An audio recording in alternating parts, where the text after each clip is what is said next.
What's up, y'all? It's me again. Welcome to another video. Today I'm going to be talking about a couple ongoing series that I think are really great that you should check out. There's a couple ongoing series in my top 10, but I already talked about those in my last video, so I'll just mention their names and you can go check that out if you want. These include Real, Space Brothers, and Golden Kamuy. They are terrific series, hence why they're in my top 10, but not going to talk about them extensively because I already did. Anyways, without further ado, number one we have ashi.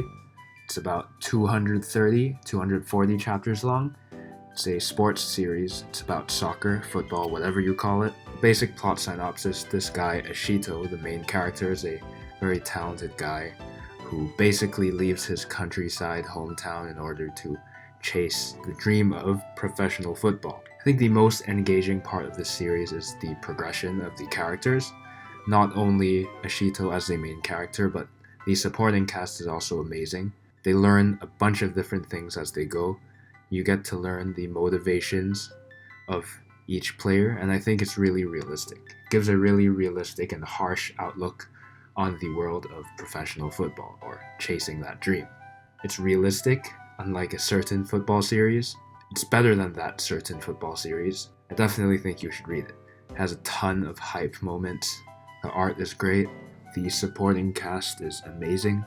The antagonist, Akutsu, has one of my favorite dynamics with the main character of all time. It's amazing. He's so well written.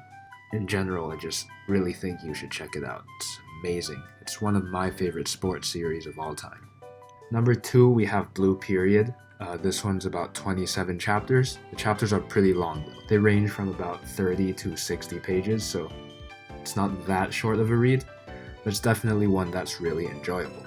Basically talks about this main character who's a semi-delinquent, I don't really know what you can call it, who lives an empty life of, trying to fulfill these stereotypical expectations like studying, getting into university, working with a job, until he finds this passion on a whim of drawing, of making art. And it shows his progression as an artist. It very realistically portrays how difficult it is to maintain passion when you're working so hard for something. I think that's what engages it the most. Yaguchi as a main character is such a great guy. It's impossible not to root for him. I think it's a great series with amazing art. It's also technical if you're interested about the world of art and as a profession and career in Japan. I definitely recommend this series. Next up, we have Magus of the Library. Not a lot of people talk about this series, and I think that's really sad because this manga is so good. If we talk about the art alone, I'd say this is arguably top 5 in all of the manga I've read. It's that amazing. Every single page is like a fucking art gallery, man. This art plays into the world building really well, and it really immerses you in this fantasy kind of setting. It's amazing. The story hasn't really built up to the point where it's really developed yet. It shows this rich and fulfilling journey of this guy who just essentially wants to become what the series calls a librarian. It's a great series. I don't know how to describe it, but I hope these panels, this amazing art, will at least hook you in somewhat. Next up, we have We Shall Begin Ethics. This is 21 chapters long as of now, similar to Yomori Sensei, the series that I talked about in my last video. It's about this teacher who teaches ethics and essentially takes a completely different perspective on solving his students' problems. It's really inspiring, it's really intriguing. The main character, the teacher, is also just a very interesting and captivating character. Although we don't know much about him just yet, I think that while there isn't much depth to the series yet, I think that as chapters release, it's gonna get only better and better as we understand the teacher and the series more as a whole. Next up, again, we have Drifting Dragons. It's a fantasy adventure-ish series. It actually has an OVA, I believe, which is terrible.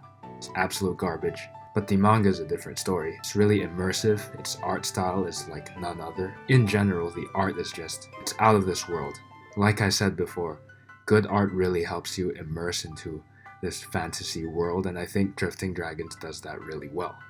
There's about 50 something chapters out, I believe. The volume covers are fucking beautiful, man. The story, I think, is getting to a point where it's starting to progress, and that's really good.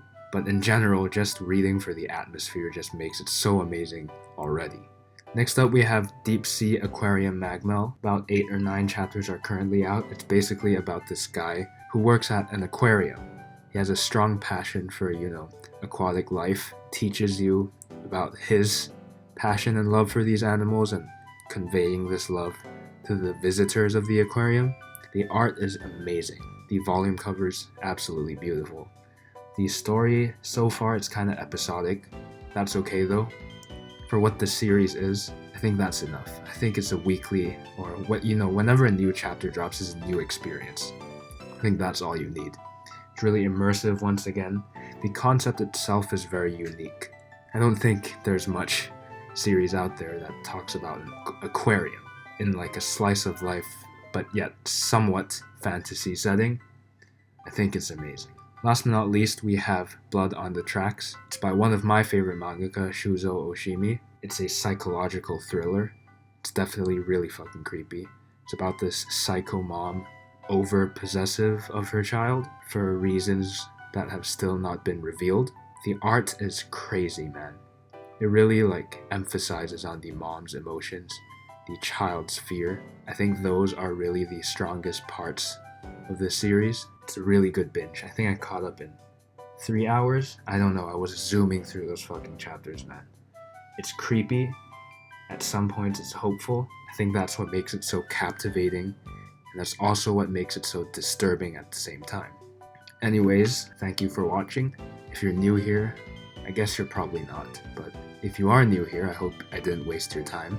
If you made it through this far, I hope you enjoyed this video. Subscribe, whatever. If you want me to talk about any series, or if you want me to make any type of video, just let me know. DM me on Twitter, tell me in the comment section, whatever.